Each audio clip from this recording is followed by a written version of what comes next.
The house party at Ashfield Park began as most house parties do, with rain. It arrived the same afternoon as the guests, which Lady Forsyth took as a personal affront, and which her butler managed with the particular expression of a man who has long since made his peace with the worst. Carriages came up the gravel drive in pairs, disgorging hatboxes and valets and damp spaniels, and the great entrance hall filled with the noise of people performing delight at seeing one another. Maris Elwood arrived in the third carriage, with no maid and one trunk. She stood in the entrance hall while the butler sorted the other guests by rank and precedent, and she looked at the window. Rain ran down the glass in long diagonals. Beyond it, the park was grey and indistinct, trees dissolving into sky. She watched the water move and thought, 3 days, I can manage 3 days. It had been her cousin Harriet who pressed her into coming. Harriet, who was plump and warm and relentless in the way of people who believe that what you need is always more society, had presented the invitation as a prescription. You've been in mourning for 11 months. You've been in that house for years before that. Maris, come. So she had come, she was here, she was watching rain. Miss Elwood. Lady Forsyth materialized at her elbow, a small, immaculate woman of 60, who moved like a chess piece, always with purpose. She took Maris's hands and pressed them. My dear, you look very well for everything you've been through. You are very kind to have me. Nonsense. You were your mother's daughter first and your father's keeper second, and you have done your duty admirably. Now you will eat well and sleep in a warm room and meet some very agreeable people. Lady Forsyth patted her hands and moved away to greet a countess. Maris turned back to the window. The other guests assembled for dinner that first evening numbered 14. Maris had been placed, she noted with mild gratitude, in the middle of the table. Not low enough to be a statement, not high enough to require performance. She was between a retired colonel who was deaf in one ear and a young widow named Mrs. Fenchurch who had opinions about Italian opera and shared them generously. Maris ate and listened and offered at intervals the appropriate responses. She was good at this. She had not lost the skill, only the habit. She was attending to Mrs. Fenchurch's account of a particularly disastrous soprano when she became aware that something had changed at the far end of the table. Not noise, the reverse. A small localized quiet, the kind that happens when a room adjusts its attention without meaning to. She looked up. He had arrived late. He was being seated now at Lady Forsyth's right, with the ease of a man who arrives late because arriving late has never once cost him anything. Tall, dark-coated, a face that was not precisely handsome but was arranged somehow to command. He said something to Lady Forsyth and she laughed and the table around them softened. Maris looked back at her plate. "Do you know who that is?" Mrs. Fenchurch murmured with barely concealed pleasure. "I'm afraid I don't." Mrs. Fenchurch looked at her with the expression of someone receiving unexpected news. "That is the Duke of Maraveale." "Ah," Maris said. She reached for her wine-glass. Her hand was quite steady. "He very rarely comes to these things," Mrs. Fenchurch continued. "Lady Forsyth must have worked a miracle, or owed him one." She glanced sidelong.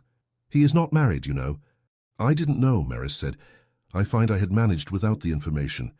Mrs. Fenchurch laughed, uncertain whether this was wit or misanthropy. Maris did not look at the far end of the table again. The drawing-room after dinner was warmer than the dining-room. The rain had not stopped. It pressed against the long windows in gusts now, and the candles in their sconces moved in draughts. Maris found a chair near the edge of the room and occupied it with the competence of someone who has done this many times. She had a cup of tea. She watched. Across the room, the Duke of Maraveale was being attended to. Not aggressively. No one pressed in this company, but the room arranged itself around him with the subtle inevitability of water finding a channel. Lord Hartley stood at his left. Lady Forsyth's daughter, Miss Forsyth, had placed herself within conversational range and was maintaining it with admirable persistence. The Duke, for his part, said little. He listened. He responded when addressed, briefly and without obvious effort. Occasionally he smiled, and when he did, the people nearest him seemed to take it as a reward. Maris found this faintly exhausting to watch. She was looking at the window, rain still dark and streaming, when she heard footsteps cross the carpet toward her. She looked up. The Duke of Maraveale stood before her. He had a glass of something amber in his hand, and an expression of, she thought, mild inquiry. "You've been watching the window," he said. "I beg your pardon?" "Since dinner. You've looked at it 4 times. He said this without accusation, simply as an observation. I found myself curious whether it was improving. The rain? The view. Maris set down her teacup. It is not, but I find the watching useful nonetheless. He seemed to consider this. Then, with a slight inclination of his head, "May I sit?" She glanced at the empty chair beside her. "You may." He sat, he looked at the window. After a moment, "What does the watching accomplish?" "It reminds me that there is something outside the room. You find rooms confining?" "Some rooms. This one is better than most. Lady Forsyth has excellent taste." "She does," he agreed. Maris looked at him. He was closer now than across a dining table, and the arrangement of his face was less commanding at close quarters and more considered, she decided. He was listening to her, not performing listening, actually attending. She said, "You arrived late." "I did." "The roads are a preference." "A preference. There is a great deal of performance in the first hour of these things, everyone establishing what they are before anyone has had time to see it." It was not, she decided, an inaccurate observation. She also thought, this is the kind of thing men of his sort say, clever enough to sound like self-awareness. "And what are you?" she said, "having now arrived?" He looked at her with that attention. "You don't know." "I know you are the Duke of Maraveale. Mrs. Fenchurch told me at dinner. Beyond that, we haven't spoken before now." Something moved across his face. Surprise, and underneath the surprise, something that might have been interest. "Most people know rather more about me than I've told them. I've been out of society for some years. I'm afraid I missed whatever it was they learned. Would you like to know?" "Not especially," Maris said pleasantly. "I'd rather form my own conclusions." He was quiet.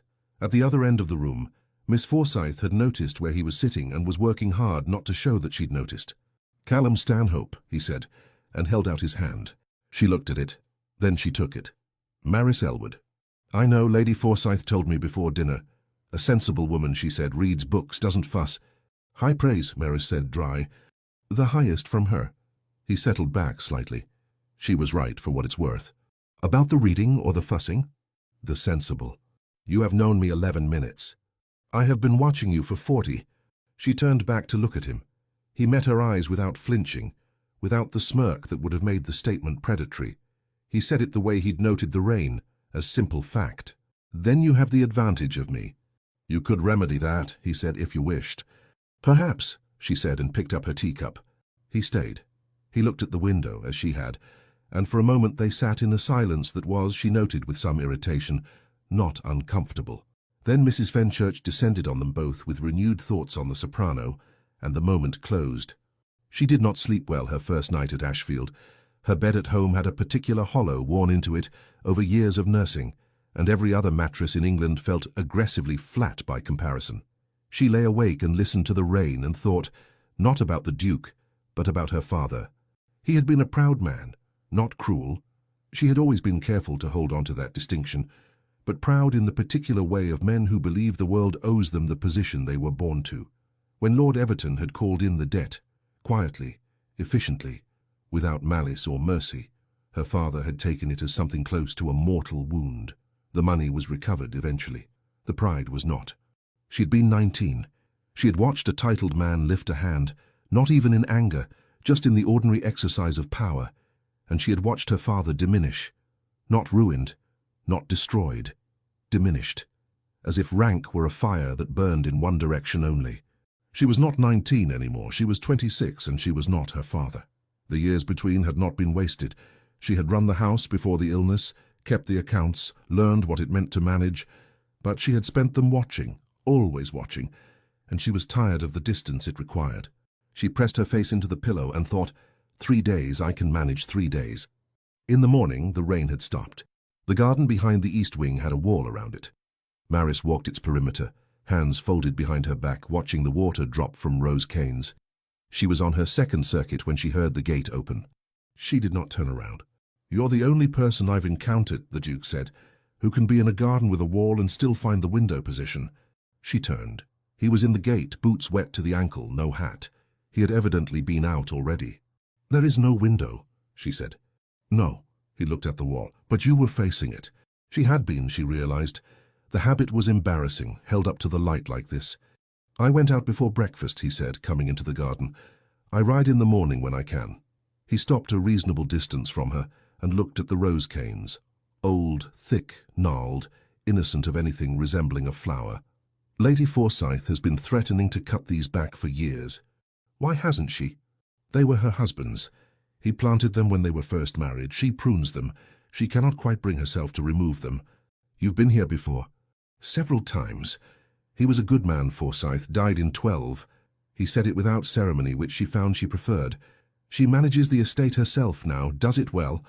I didn't know him. I was away by then. She mentioned you had been. I asked why. And she told you? She said you had family obligations. She didn't elaborate. He met her eyes. I didn't ask her to.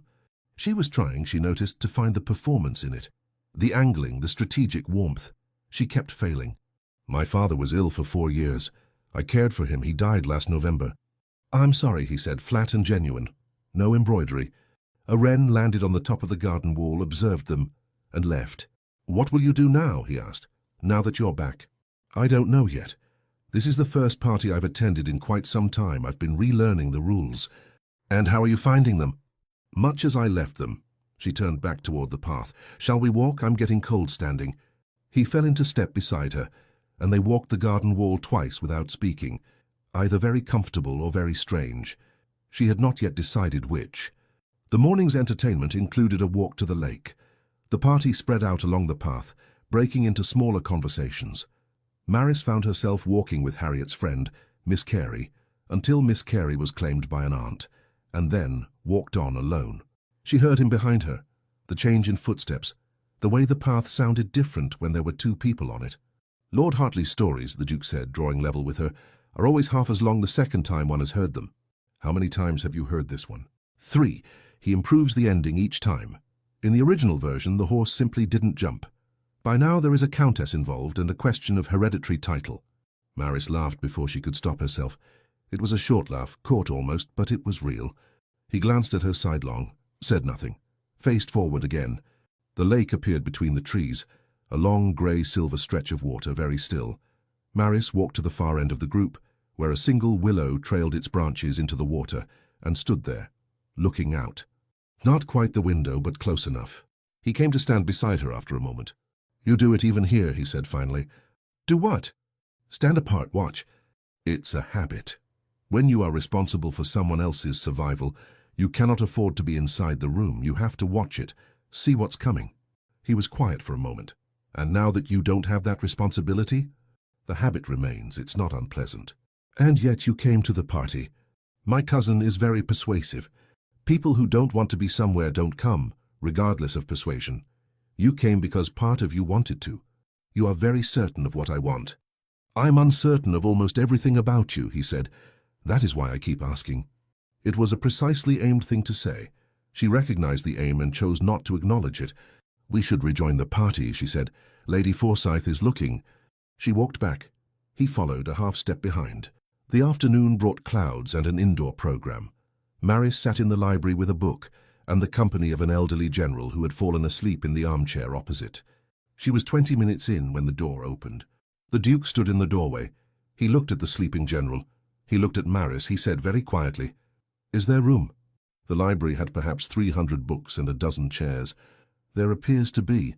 He came in, went to the far shelves, spent several minutes in genuine consideration, selected a volume, and settled into the chair by the far window, the window she had been not quite looking at since entering the room.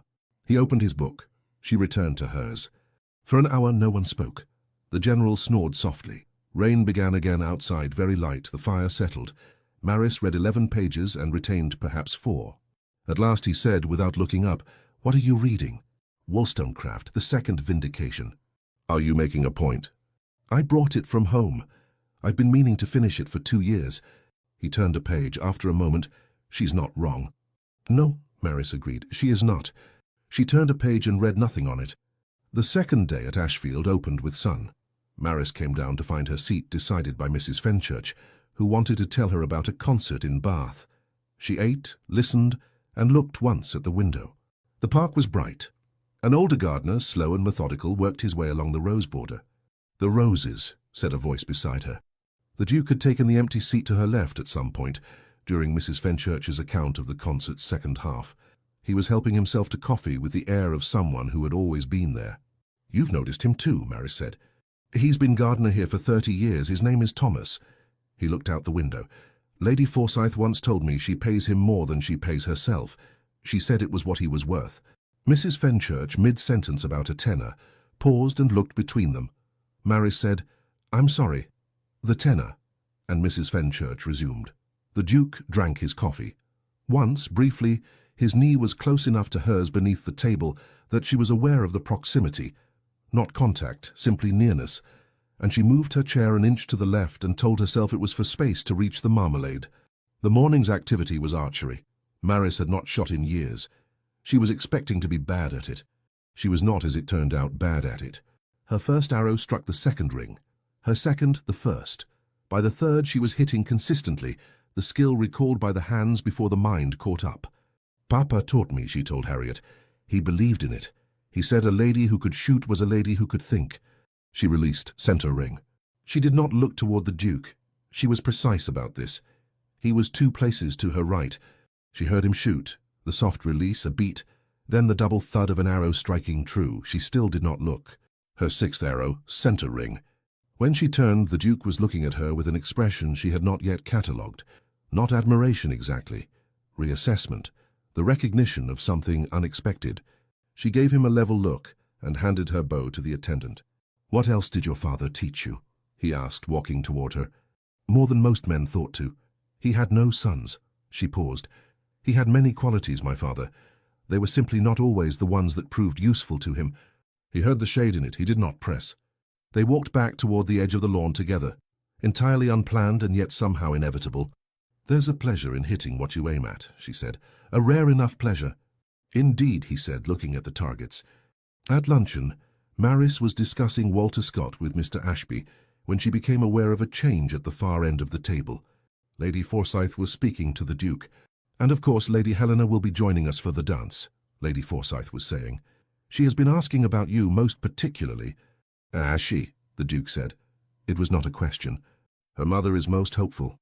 "Her mother," the Duke said, "is always most hopeful." The table produced the careful laughter of people who understand they are witnessing something with layers. Maris returned to Mr. Ashby. "I think Scott sacrifices truth for readability more often than he admits." She did not look toward the other end of the table. She was aware, without looking, that the Duke's attention had come to rest on her.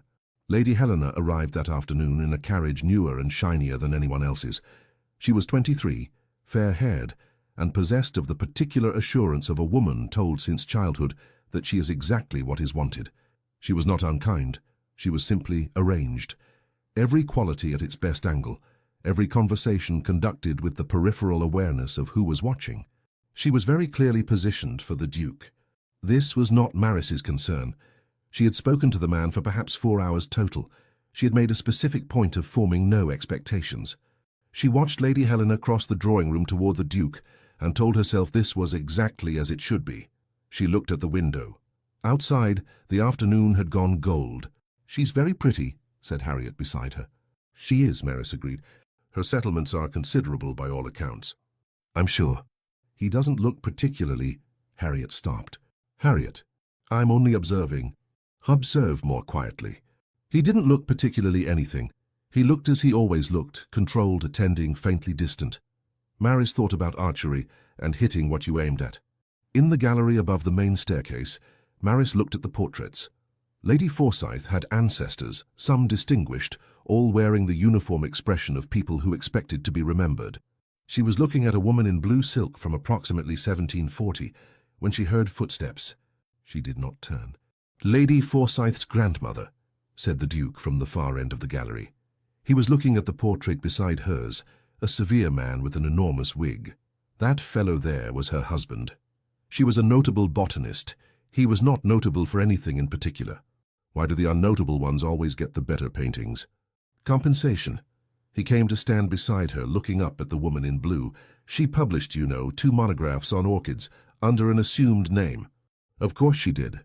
Her husband's name, actually. He was happy to lend it. She did the work. He supplied the title. He found this an entirely reasonable arrangement.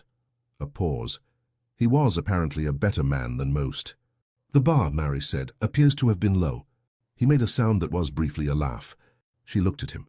His profile was less arranged than she had seen it, a slight loosening. She had the impression of someone who did not often have their comments returned with the speed she returned them.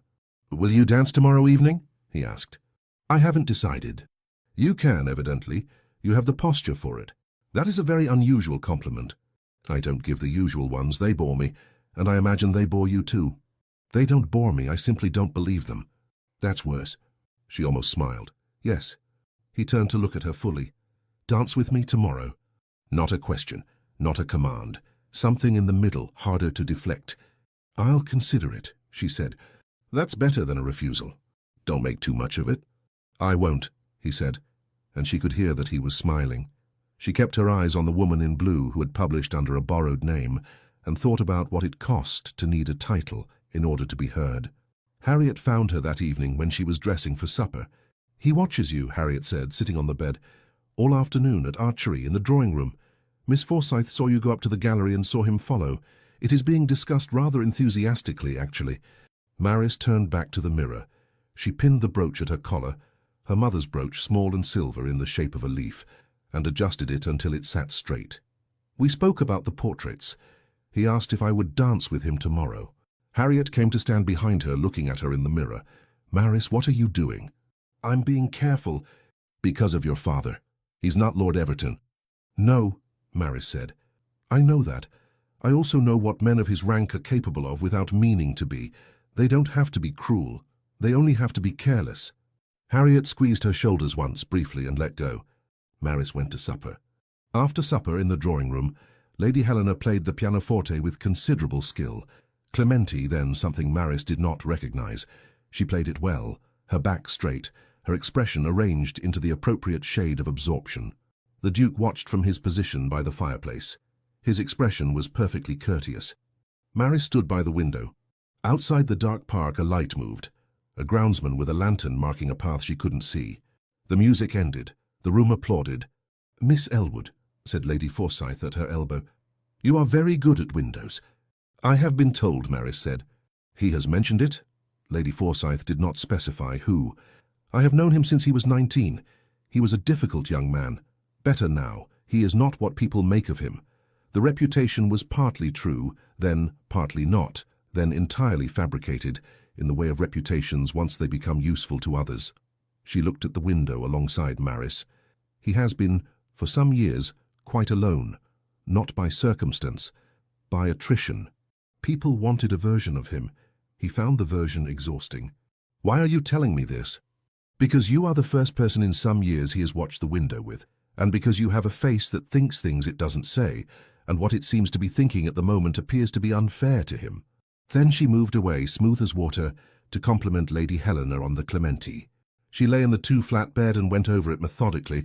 What was certain, what was likely, what was dangerous.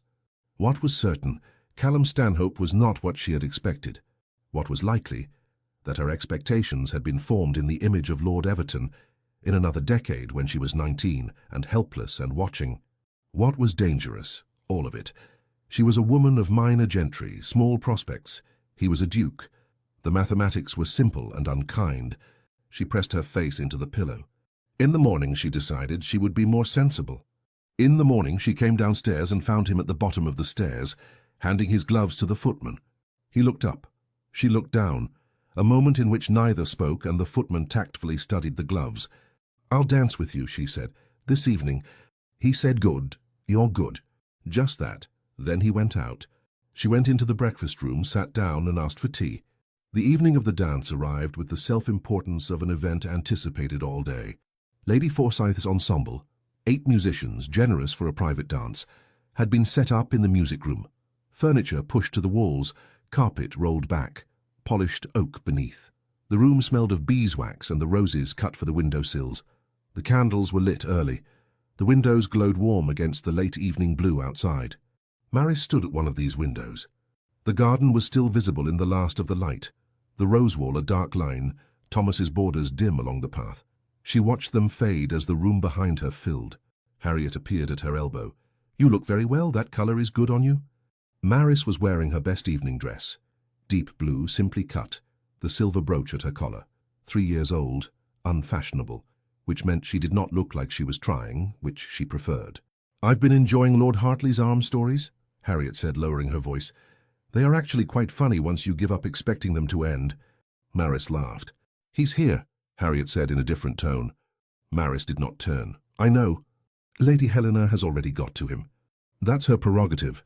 The music began. She turned. The first two dances she sat out and watched. Callum was on the floor for the first dance, partnered with Miss Forsyth, who looked delighted. He danced correctly, without the enthusiasm of a man who loves dancing and without the visible suffering of a man who hates it. He was doing what was required. She thought with some exasperation that he was genuinely good at the social performance of it, while seeming simultaneously not to be performing. Lord Hartley appeared before her and asked her to dance. He was exuberant and only occasionally correct in his footwork, but his sheer goodwill compensated. She found herself genuinely enjoying it in the unguarded way of things that happen before you've decided to allow them. He returned her to her position with a bow of considerable ceremony. She was still smiling when she straightened, and the Duke was standing 3 feet away. "You've remembered," he said. "I told you it would come back." "You didn't tell me anything of the sort." "I thought it at you," she said. "I assumed it would transmit." He blinked. Then he laughed. Not the contained sound of a man allowing polite amusement. A real one, brief and unguarded, there and gone. "To the next one," he said. "If you like," she said. It was a country dance. The figures brought partners together and apart and together again, which was its own kind of intimacy. She had danced it many times as a girl, and her feet remembered it cleanly. The music started. They danced. The figure brought them face to face, hands taken, a turn and then apart, then together again. The dance brought her to him, and he was looking at her, and for the length of the turn, neither looked anywhere else. When the figure brought them close a second time, he said quickly under the music, "Lady Helena is watching." "I know," she said. Then they separated. Down the set, 8 bars, back together. Just a moment, hands crossed. "Her mother is watching her." "I know that too." Apart again. The music drove them down the line. At the bottom of the set, waiting to go up, she said to the middle distance, quietly, in the brief pause the figures allowed, "It would be very easy to read significance into this dance that is not there." "Is it not there?" he said, and the set moved and the music took them apart before she could answer. She did not answer. The dance ended. He led her off the floor and kept her hand on his arm a moment longer than required before releasing it. "You said you wanted accurate information," he said quietly, not looking at her. "So do I. I've been in your company for 2 days. In that time you have been honest with me in a way that is not the custom of these gatherings. I find it difficult to overstate how much that is worth to me." He paused. "I'm not looking at Lady Helena. I thought you should have accurate information about that." She said, "You have known me 2 days. I know you read Wollstonecraft and you shoot accurately, and you stand at windows and you lost your father 11 months ago, and you laugh when something is actually funny and not before. That is not nothing." Maris looked at the room. Lady Helena was across the floor, her back angled with studied casualness in their direction. Harriet was at the refreshments table, engaged in something that looked like active willpower not to look over. "This is not a conversation we should be having in the middle of a dance floor." "No, there's a terrace. Lady Forsyth leaves the door open for air." "I'm not suggesting anything improper," he said, a dryness that was both clarifying and more unsettling than the alternative. "I'm suggesting that if you wish to continue this conversation, the terrace is quieter." "And if I don't wish to continue it?" "Then I'll get you a glass of wine, and we'll talk about Scott's historical accuracy until someone else comes to claim us." She looked at Harriet, who was looking at the ceiling. "Water," she said, "not wine." The terrace was long and stone-flagged and overlooked the garden. The roses were invisible in the dark. He gave her the glass of water. She stood at the terrace rail. "This," she said after a moment, "is the situation I was warning you about. You warned me you find my company interesting. I thanked you for the information. I was not warning you on my behalf. I was warning you on yours." He looked at her. "Explain." She turned to face him. "My father was a man of minor gentry with an adequate estate and a good name. He lost money, not a fortune, but enough, to a lord who was not cruel and not dishonest, who simply did what lords do when money is owed. My father spent the last years of his life diminished, not poor, not broken, simply smaller than he had been." She kept her voice steady. "I watched it happen. I was 19. I watched a man's pride, a good man's pride, be reduced because the other party had rank, and rank meant he didn't have to care whether it hurt. He was very still. "That is not your fault. It is not your history. But I cannot look at a man of your rank and find him interesting without that coming with me, and you should know what that is." He said, "The man who called in the debt." "Lord Everton." "I know Everton, not well, but I know him, and I know he is exactly what you're describing." He paused. "I am not." "I know," she said, "or I believe you." She looked at the garden. "Belief requires time to become something more solid. I am giving it that time." Then he said, "What can I do?" The question was plain. No strategy in it. She said, "Nothing. I don't think it can be done for me. I had meant to leave tomorrow." "And now?" "And now I am uncertain."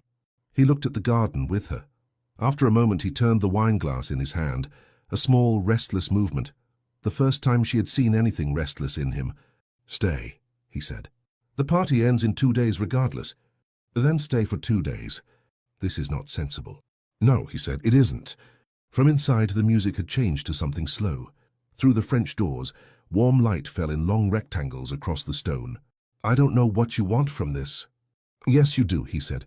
She could feel the edge of it, the direction things were moving, and the precise distance between where she was and where it was safe to be. "I haven't decided," she said. "That's not a no." "It's not a yes either. I know, and then I can wait." She looked at him. He was looking at the garden with the expression of a man who has said what is true and is now holding it without pressing it. 2 days, she said. "I'll stay for the 2 days, and then I'll know more." He nodded once. "Then we have 2 days." She went back inside before he did. Harriet materialized at her elbow. "Not now," Maris said. "Later," she said. "I promise." She went to the window. Outside on the terrace he was still there, a dark shape against the darker garden, the wine-glass in his hand. She stood in the warm room with the music and the candles and felt for the first time in years something she recognized with difficulty as her own future. It frightened her. She was honest about that. She stood at the window anyway. The morning after the dance, the house had the atmosphere it always has in its final days. Looser, slightly melancholy, people beginning the mental calculation of departure. Harriet was in the breakfast room. The Duke was not. "He went out early," Harriet said without preamble. "I heard him on the stairs before 6. "Good morning, Harriet." "You promised me later." "Later is not breakfast." Harriet applied herself to her eggs with pointed dignity. Maris ate her toast and looked at the window. She was considering her second piece when he came in. He had been riding, coat dusty at the hem, hair slightly disordered, carrying his gloves. He came directly from the stables. He saw her. "Miss Elwood." "Your Grace." It was the first time she had used the title. She had avoided it until now, calling him nothing or occasionally sir, in the way that sidestepped the full weight of it. She saw him register it. Something moved in his face and settled. He took a seat 2 down from her and poured coffee. "Fine morning," said the Colonel. "Very," said the Duke. "Rode far?" "To the village and back." Maris reached for the marmalade and found it had been passed to her already. She had not asked for it. She looked at him. He was reading a letter that had come in the Morning Post, his coffee cup halfway to his mouth, apparently entirely absorbed. She took the marmalade. Lady Forsyth gathered her remaining guests for a late morning walk. The group was smaller now. Lady Helena had departed that morning with her mother. Mr. Ashby told Maris about a new translation of a Roman agricultural text, which was more interesting than it sounded. She was listening to Columella's opinion on the proper distance between vines, when she became aware of the Duke behind her, in conversation with Lady Forsyth, not trying to reach her side, simply present. At the far end of the East Walk, there was a stile into the field beyond. Lady Forsyth was decisive about returning. Mr. Ashby went with her. Maris sat on the stile, stone-stepped solid, with a view over stubble from last year's harvest not yet resown. The others went back. She heard footsteps stop beside her. "They've all gone in," he said. "I know." He leaned on the stile post. A rook landed in the stubble, found it unsatisfactory, and left. "Last night," he said. "Yes." "You told me something. I'd like to return the courtesy." He was looking at the field, his jaw set in the way of someone choosing words with care. "I was at 22 precisely what you'd have expected. Not Everton, but close enough in kind. There is a particular carelessness available to men of my rank that doesn't require deliberate effort. It simply happens if you let it." He stopped. "I let it for several years." "What changed?" she asked. "A specific thing, which I'll tell you if you want to know or not if you don't." "Tell me."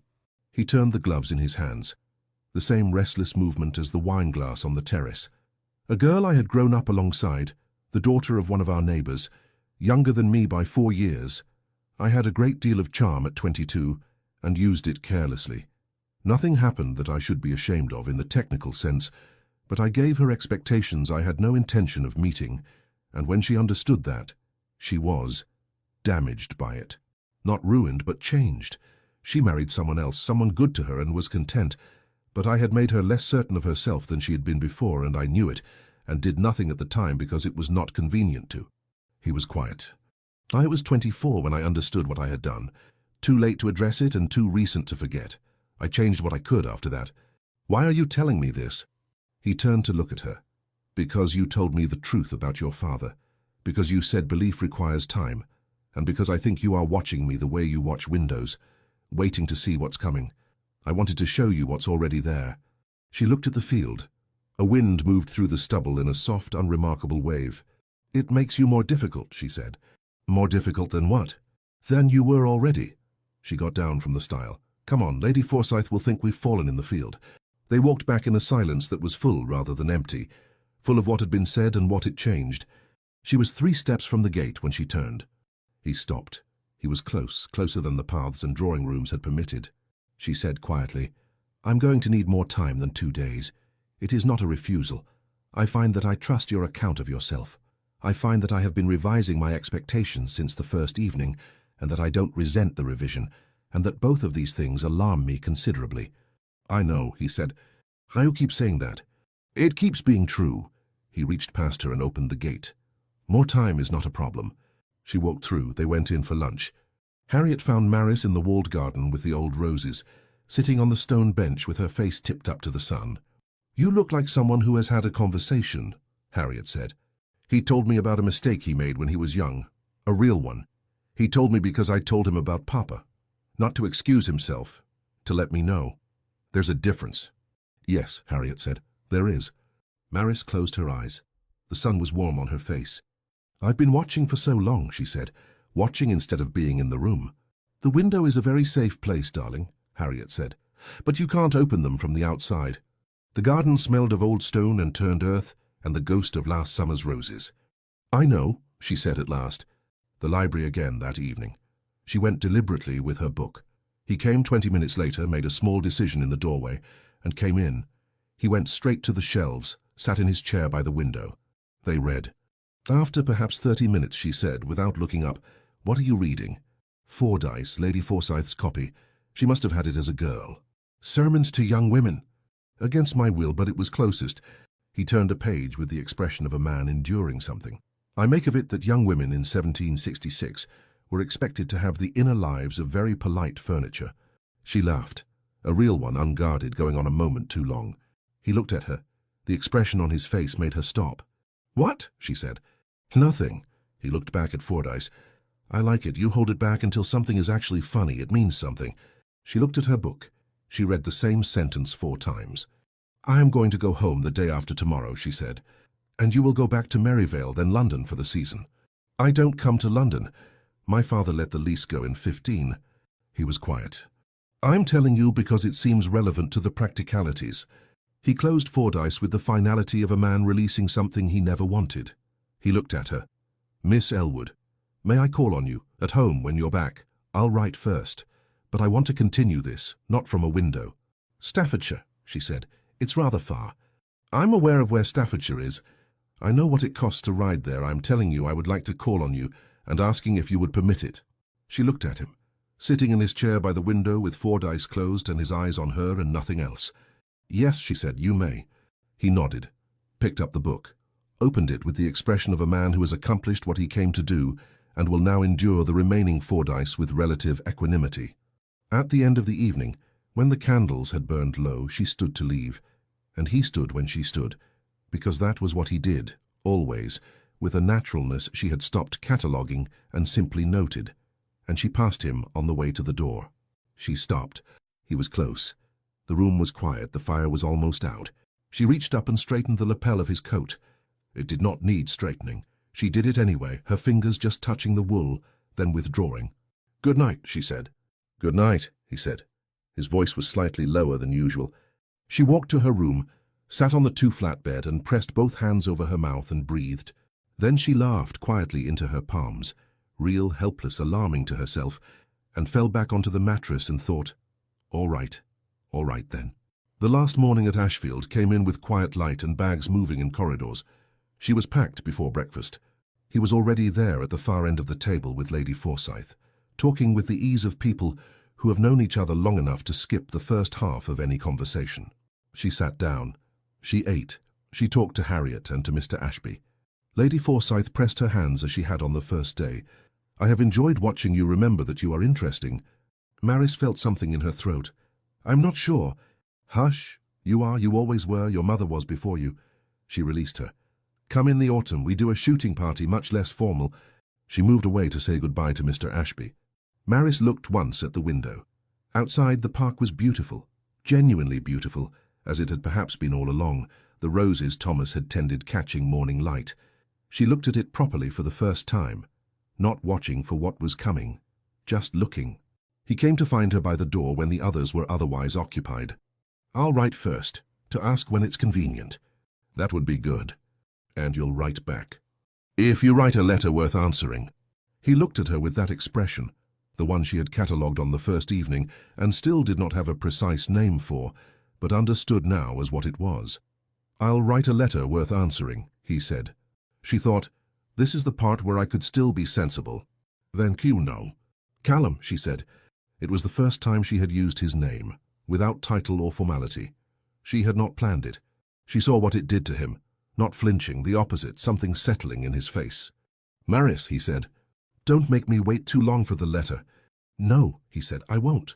She went out. In the carriage, she watched Ashfield Park until the trees closed over the drive and it was gone. Then she turned to face forward. When she looked at the window again, it was simply to look, at the hedgerows, the fields, the unremarkable English countryside going past, not watching for what was coming, just looking. Harriet took her hand briefly and released it, and looked at her own window, which was the kindest thing she could have done. The letter came 18 days later. Miss Elwood, I find I have spent the better part of 3 weeks composing this letter in my head and rejecting every version of it. The versions I rejected were too long, too careful, or too honest in the wrong direction. This one is an attempt at brevity. I think about the terrace often, and the style, and Fordyce for reasons I would rather not examine too closely.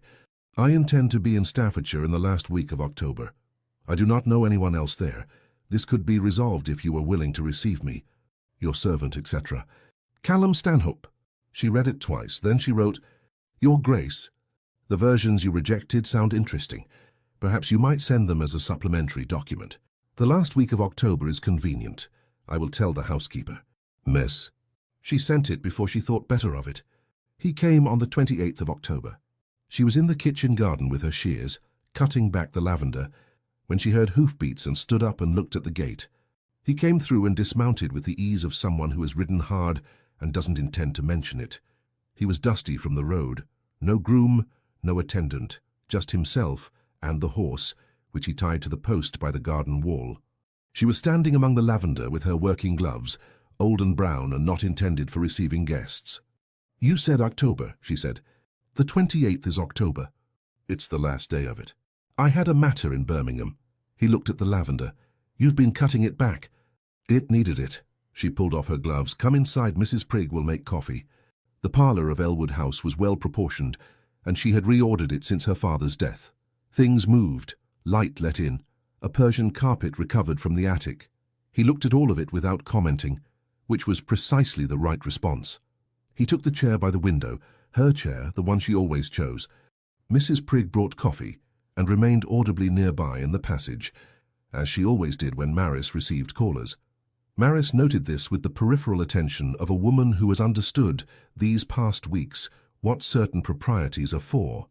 How was Birmingham, she said. Birmingham is Birmingham. A dispute about a tenant on one of my northern properties. It's settled. He looked at the view. How are you? I'm very well. She was surprised to find it was true. The house is better. I've had time to make it mine again. You look better too than at Ashfield. You looked like someone at the edge of something carefully. And now? Less carefully. The coffee came, she poured. "Lady Helena," she said. "Her mother was watching very carefully at the dance. I want to know if there was something there I should know about." He set down his cup. "No, her mother positioned her. It is not the first time. I have made no encouragement to either of them. There is no agreement, no understanding, no history of any kind beyond the social proximity of rank." She looked at him. She was checking for the flinch. She found nothing. "Good," she said. "I am willing to take you at your word." He looked at her with that attention. "How is the rest of it?" She considered. Outside the window, his window today, the Staffordshire hills were bare and bronze. "Better," she said, "than it was." They talked for 2 hours, about the estate she was managing, a book she'd sent him a reference to in the third letter, which he had found and read, which irritated and pleased her simultaneously. About her father, not the illness, but the man, the Sunday evening readings, the terrible jokes delivered with perfect seriousness. He asked her to tell him one. When she did, he laughed genuinely, and said it was the worst joke he had heard in years, and she knew she was looking at him with an expression she should probably moderate. She did not moderate it. When he rose to leave, the afternoon had gone to dusk, she walked him to the gate. He untied the horse. He stood with the reins in his hand. "I'll come again," he said, "if you'll have me." "Right first," she said. He mounted. He looked at her from the height of the horse, a different angle, she thought, from all the house-party geometry. "Maris," he said. "Callum." He rode out. She went inside and sat in the chair by the window, her chair that he had occupied all afternoon, and sat in it for a long time. He came 3 more times before Christmas. The second visit, a day passing through to Derbyshire.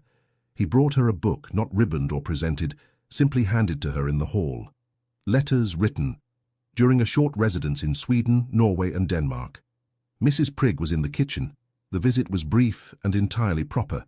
They walked in the kitchen garden for an hour, and she showed him where the lavender would come back in the spring, and he showed no sign of finding this a dull way to spend an afternoon. The third visit in mid-November brought the first real cold. They sat by the fire in the parlour while sleet moved against the windows, Mrs. Prigg occupied with something in the kitchen, close enough to satisfy propriety, distant enough not to matter. He was telling her about a parliamentary bill affecting his northern tenants, when she said, without deciding to, "I think about the style." He stopped. "At Ashfield, you told me about the girl you had disappointed, not because it frightens me, I've decided it doesn't, but because you told me so that I could know, not to manage me. That is what honesty is supposed to cost. Something, not nothing." She looked at the fire. "My father never apologized for what he was, because I don't think he knew what it cost other people. You knew. That matters to me," he said. "Maris." She looked at him. He was sitting forward in his chair, elbows on his knees, close. The fire between them made everything warm and particular. "I have been conducting myself with a great deal of care," he said, "because you asked for time and because I understand why, and because I meant it when I said I could wait. But I want to be honest. I am not waiting because I am indifferent. I am waiting because you matter, and what you decide matters, and I would rather wait indefinitely than press and lose the thing entirely." "That is a very precisely aimed thing to say. I've had several months to compose it, since approximately the first evening at Ashfield. You told me you would rather form your own conclusions. I thought, yes, precisely." She stood up. He looked up at her, uncertain, the first time she had seen him uncertain, without the control smoothing it over. She crossed the distance between them. She was standing directly before him, and he was still sitting, and she put her hand against his face, just her palm, against his jaw, and looked at him. He stayed very still. "I have formed my conclusions," she said. He rose, careful in the way he had been careful all along, and he kissed her. It was not brief, it was not tentative. It was the kiss of something that has been building since October, and it tasted of patience and wood smoke and arrival. When they separated, she was still holding his face. Her eyes were open. "Yes," she said, "all right, yes." He pressed his forehead to hers, and they stood like that for a moment, breathing, before she stepped back and he let her. She sat back down. He sat. The fire continued. The sleet moved against the window. After a moment he said, "That book, the letters, did you read it?" She laughed, pressed her hand over her mouth and laughed. "I did," she said. "She's better in the letters." He looked at her with his real face, the one behind the controlled public one, and she looked back, and it was the simplest and most frightening thing she had done in years. She was glad she had done it. There was, however, the matter of Mrs. Prigg, and the matter of what a duke kissing an unmarried gentlewoman in a private parlour meant for the logic of things. He understood this. She could see that he understood it. Nothing was said about it that evening, but it was present between them as he left, and she thought, there will now be a formal question, and soon. The situation has acquired its own gravity. She was not wrong. The fourth visit in December brought Harriet not planned, Harriet having contrived to be passing through Staffordshire and arriving on the same afternoon as the Duke, with an expression of innocent surprise that fooled no one. "What a coincidence," said Harriet. "Yes," said Maris, "what a coincidence." Harriet shook the Duke's hand with the warmth and assessment of a woman conducting a rapid appraisal. Over dinner, Mrs. Prigg produced an excellent chicken. Harriet talked, and he answered, and Maris watched them both finding the register of each other. By dessert, Harriet was telling him about Maris at 18 attempting watercolour and achieving results she described as architecturally unsound. The Duke had also attempted watercolour at approximately the same age, with similar results. This discovery occupied them for some time. Maris looked at the window.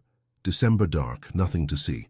She looked back at the table, the candlelight, the wine, the two people in a conversation she was not part of and did not need to be. This is what it feels like to be in the room. She had been outside a long time. 4 years of nursing, and before that the years of watching, and before that the 19-year-old at the edge of things, learning not to trust the centre. She was in the room. She picked up her wine glass and said, "The boats were the worst. I painted boats. They sank on the page." "The trees," the Duke said. "Every tree I painted looked like it was reconsidering its decision to be a tree." Harriet dissolved into laughter. Maris laughed with her, and did not look at the window again that evening. The news about the settlement came on a Tuesday in January, not from his solicitor directly, but by way of Mr. Ashby, who was in correspondence with a friend of Lord Hartley's, who had heard it in London. The intelligence reached her in a roundabout way that would have been comic in other circumstances. The substance was this. The Maraveale estate was governed in part by a private settlement, drawn up by Callum's grandfather, in partnership with the banking house that held a substantial portion of the Stanhope fortune in trust. The settlement's terms were particular. The capital sum, considerable by any measure, would pass to Callum's heirs in full, only if his wife was of noble birth. If he married outside the peerage, the trustees were entitled to withhold a significant portion and redirect it by the settlement's own provisions. She sat with this information for 2 days. It was not a law. It was not a question of her title. She would be Duchess of Maraveale the moment they married, as any woman would be. It was a question of money, a large sum he would lose if he chose her. His grandfather had not wanted to prevent a love match. He had simply wanted to make one expensive. She went to the window. The Staffordshire hills were white with the first proper snow of winter. She watched it, the white and the stillness, and then she wrote him a letter. "Callum, I have heard something. I believe it may be accurate, and I find I cannot wait to discuss it in person. The Maraveale settlement. I understand there is a clause regarding the trustee capital and the matter of a wife's birth. I want to know whether this is true, and if it is, I want to know what you intend. I am not asking you to resolve it in a letter, but I am asking you not to let me continue without knowing what I am walking into. Maris." His reply came in 4 days. Maris. "It is true. I have spent the better part of 4 months determining whether the trustees can be persuaded to waive the clause, and whether this can be achieved without requiring you to be anything other than what you are. It can. The settlement's own terms allow the trustees to waive the restriction by unanimous consent on grounds of sufficient cause. My solicitor believes 3 of the 4 will consent readily. The 4th is proving more particular. This is being addressed. I should have told you sooner. I was attempting to resolve it before you needed to know about it, which was, on reflection, a form of carelessness I had promised myself I was done with. I am sorry for that. I would like to come next week if you'll have me. There is something I want to ask you, and I find I don't want to do it by letter. Callum." She read it again. The snow had gone. The hills were brown again. She wrote back, "Come." He came on a Wednesday, a day early. He came through the garden gate while she was turning over the beds with Thomas, on loan from Lady Forsyth for the winter. She looked up. He was at the gate. He had ridden hard. She handed Thomas her fork and walked across. He looked at her and said without preamble, "I came early because I spent all of Wednesday thinking about what I wanted to say, and none of Thursday seemed useful when Thursday was still a day away. May I put the horse up?" "Yes," she said. "Come in." He asked her in the parlour before tea. Mrs. Prigg had barely withdrawn. He looked at her and said, "I'd like you to marry me." She looked back. "The settlement is being resolved. The rest, I want you to know the rest is not about the settlement. The rest is about the fact that I have been talking to you since October, and every conversation leaves me more certain rather than less, which I have not previously experienced, and that I am finding the days when you are not accessible significantly worse than the days when you are." She was quiet. "I'm not asking because it's logical. I'm asking because I love you and because I want to. That is the entirety of my reasoning." She thought about the first evening, the window and the rain and a stranger who asked what the watching accomplished, the style, the library, Fordyce, her name in his voice for the first time in a cold doorway in October, the long way round of years and a wrong understanding, and an inherited fear that was not hers and never quite had been. "I have some conditions," she said. He stilled. Then, "Of course you do. We live partly here, not always Maraveale. I want to keep this house." "Yes. I want to manage my own correspondence. I will not have letters read or directed." "Agreed, obviously. And I want—" She looked at the window. Brown hills, bare winter sky. She looked back at him. "I want to continue forming my own conclusions, always, even when they're wrong." He said, "I should tell you plainly. I came to love your conclusions, every single one of them." She stood up. He stood up. "Yes," she said. "Then yes." He kissed her and she kissed him back. Less careful than November, more certain. And when they stopped, she kept her hands on his lapels and looked at his face and thought, this is what was outside the window, all along. They were married in April, not in London. The church at the edge of the village had 3 steps up from the lane, and a smell of damp hymn books and cold stone she associated, unexpectedly, with safety. Lady Forsyth came from Ashfield, which meant Thomas sent roses, even though they were technically still too early. They arrived the morning of the wedding in a basket, and Maris put them in the windows of the church herself. Harriet was her only attendant. Harriet cried, which was correct. The Duke of Maraveale stood at the front of the church with an expression she could read now fully, a man who had expected for some years to be known in the way of reputation, and had found, with considerable surprise and relief, that there was another kind. She walked toward him. He watched her come. At the front of the church, she took his hands and they faced each other, and she looked at him without armor, and he looked at her without performance, and the vicar said the words, and they said theirs, and it was, she thought, very simple, the simplest thing. Everything before it had been preparation for how simple it was. They spent the first weeks at Elwood House, which she had kept, was keeping, would always keep, because she had said she would, and because it was hers. In the mornings, she managed correspondence. In the afternoons they rode. In the evenings they read, separately, and sometimes aloud. He read badly aloud, a slight monotone as if he had not done it for an audience before. She told him this. "How bad?" he said.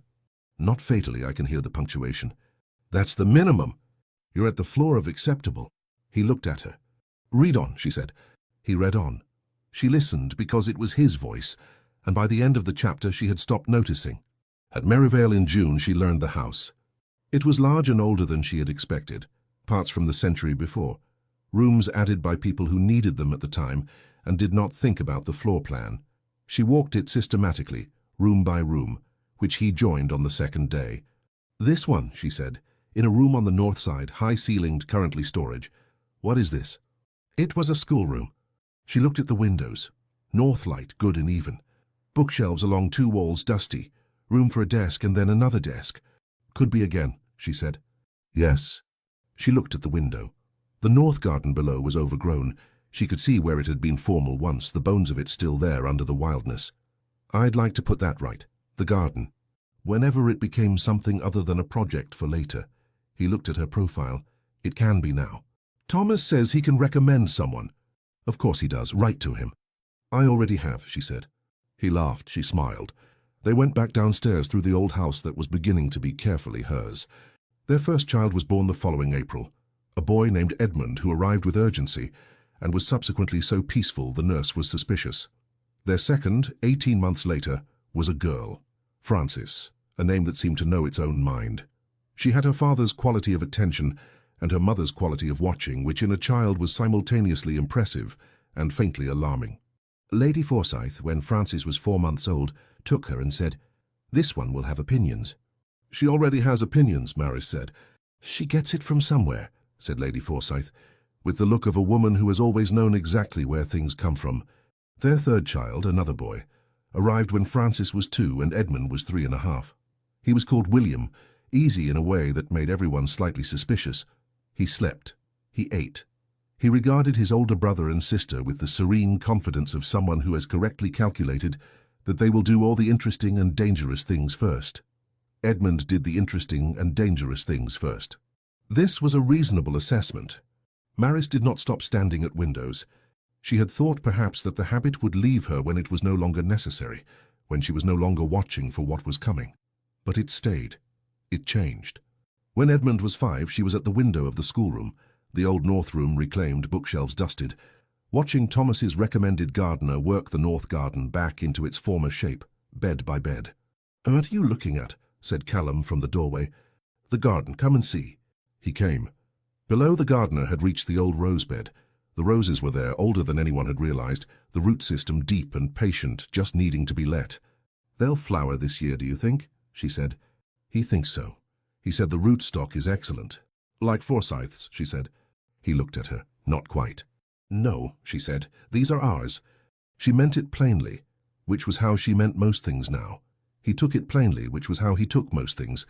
This was the arrangement of them, worked out over years and 3 children, and the considerable project of 2 people making a life that was actually a life and not a version of one. "Come to dinner," he said. "Edmund has a story. It is very long and involves a horse." "Is the horse involved because of Lord Hartley?" "Almost certainly." She turned from the window. She took his hand without thinking, which was the best thing about it, and they went downstairs together to the dining room, where Frances was already in her chair expressing opinions about the soup, and William was serenely eating bread, and Edmund was beginning a story about a horse that would indeed prove to be very long. She sat down. She did not look at the windows. She was in the room. In the Forsyth family letters, later collected by Lady Forsyth's niece, there is a brief entry from a visit to Maraveale in the autumn of 1823. The house is wonderfully altered, not in the walls but in the quality of it. She has made it live. He has made it lighter, somehow, than it was when he rattled about in it alone. The children are extraordinary. Francis argued with me about the relative merits of 2 poets, and was almost certainly right. Edmund is precisely like his father and does not know it, which his mother finds privately hilarious. She still stands at the windows, but she always turns back.